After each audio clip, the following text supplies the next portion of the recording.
We love you too. All right, this last song we're going to leave you with. The thing you must know. It requires something of you, the audience. It's a special thing, and you've been eager. Well, sort of. You've at least been compliant along the way, but I expect to see a little vim and vigor with this one, because we need you at a certain point of the song to all scream like you're being swallowed by a whale.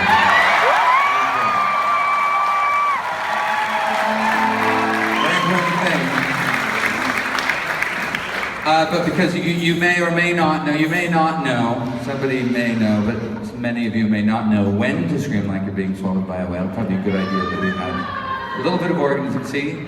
She just screamed like she's being swallowed by a whale. This happens when you invite an audience to do this. They'll just do it for the whole song and ruin it for everyone. And we should all be doing it together on one point. We're going to give you a signal, Mr. Chris Funk. Ladies and gentlemen, Chris Funk.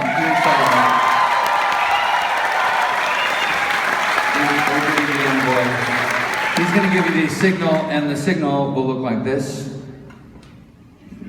The Jaws, the whale, as interpreted by a former Valparaisan.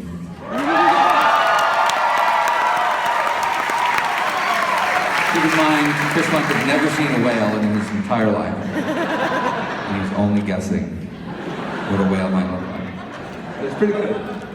He's landlocked out here in Indiana. You don't see many whales. So when you see that signal, you'll know to scream like you're being swallowed by a whale. Is that clear? I said, is that clear? All right, we'll give it a trial run. If you wouldn't mind, Mr. Funk.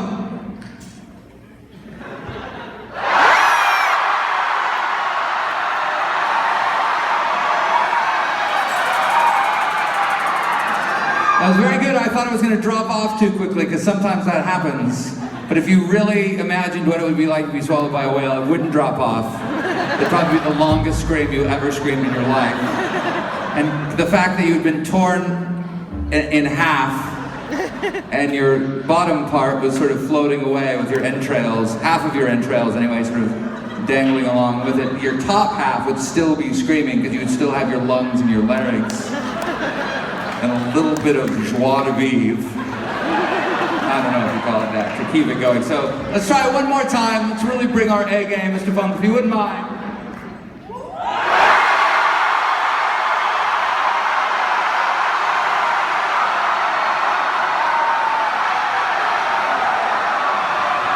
Sweet, sweet, bloody mayhem.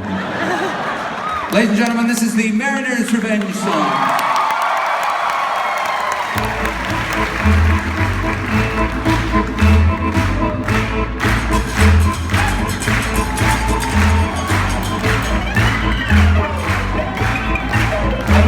Marshalls for $9.99. That's like the third time I've used it. Still kind of trying to figure out its place, really.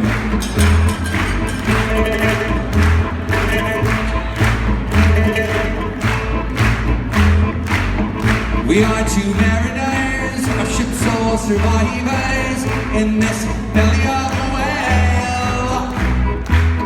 Its ribs are ceiling beams, its guts are carpeting. I guess we have some time to kill. You may not remember me. I was a child of 3 and you a lad of 18. But I remember you, and I will relate to you how our histories interweave. At the time you were the vague and irrational about.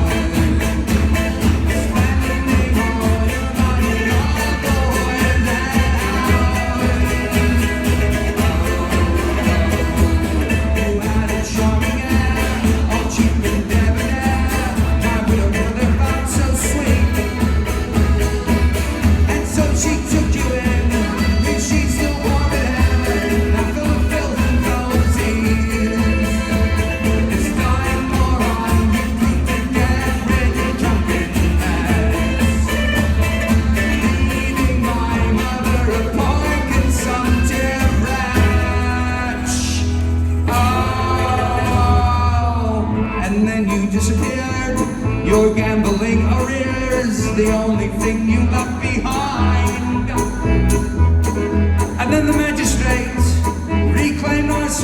state, and my poor mother lost her mind. And one day it's when my dear sweet mother died. But before she did, I took her hand and she died.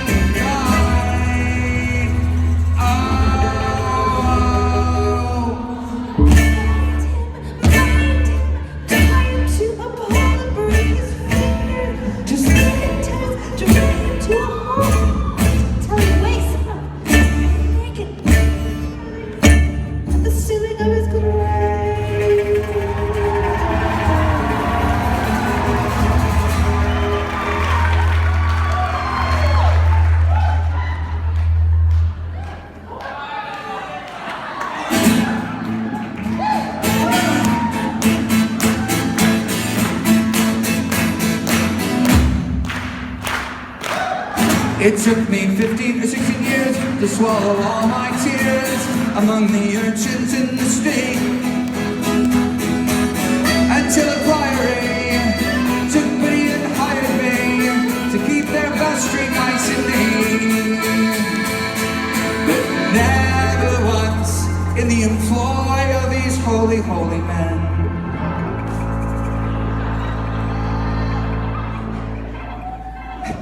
did I ever once turn my mind from the thought of revenge?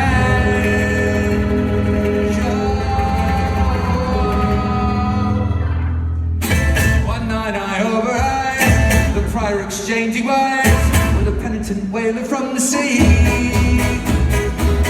captain of his ship, who met you toe-to-toe, is known for one cruelty.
And that fateful night, we had you in our sight. After 20 months at sea, your starboard flank abeam, I was getting my muskets clean when came this rumbling from beneath.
Don't know how I survived. The crew all was chewed alive. I must have slipped between his teeth. But oh, what providence, what divine intelligence, you should survive as well as me. Here's my eye, great joy to see your eyes fill with beer. So lean in close and I will whisper the last words you'll hear.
We'll see you again sooner than last time.